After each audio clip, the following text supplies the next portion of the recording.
Oh, ito mga boss oh. Merong Alpha dito. Ito lahat ng mga kondisyon yan, yung naka-display na yan.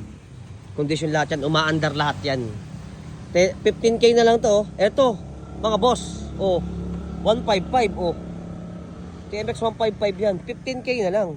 May ano to, kuya, bossing?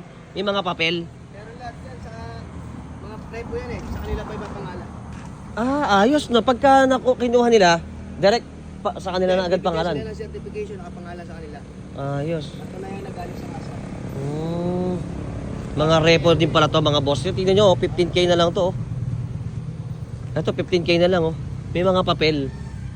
Yan. Pero syempre nasa kasa. So kung halimbawa bibili kayo dito o kukuha kayo, sa kasa mismo manggagaling yung papel nyo. 'Di ba? Hindi kayo mapepeke. Ang dami dito oh. Ang mumura. Mga boss. Tingnan mo naman oh, 10k lang. Meron pa nga 8k. Ayan oh, 8k. Oh. Mura.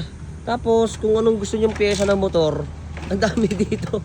Marami, napakadami dito. Yung mga tambutso. Oh. Oh, dito yung mga gear, dami oh. Pyesa ng makina ba? Makina ba ang hanap nyo? Ayan, ang dami dyan. Ayan oh. Oh, mga shock. Dami dyan oh. Ayan naman. Oh, karburador, tignan niyo yung karburador dito oh. Nagtambak na, napakadami. Grabe. Dami. Yan oh.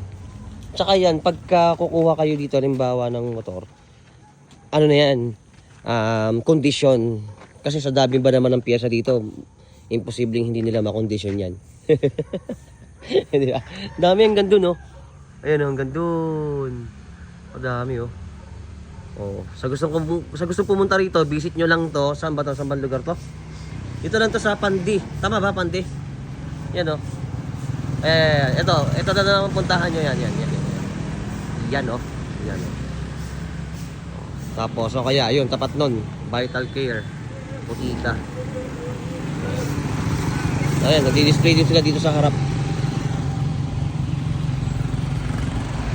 Grabe oh. Dami oh.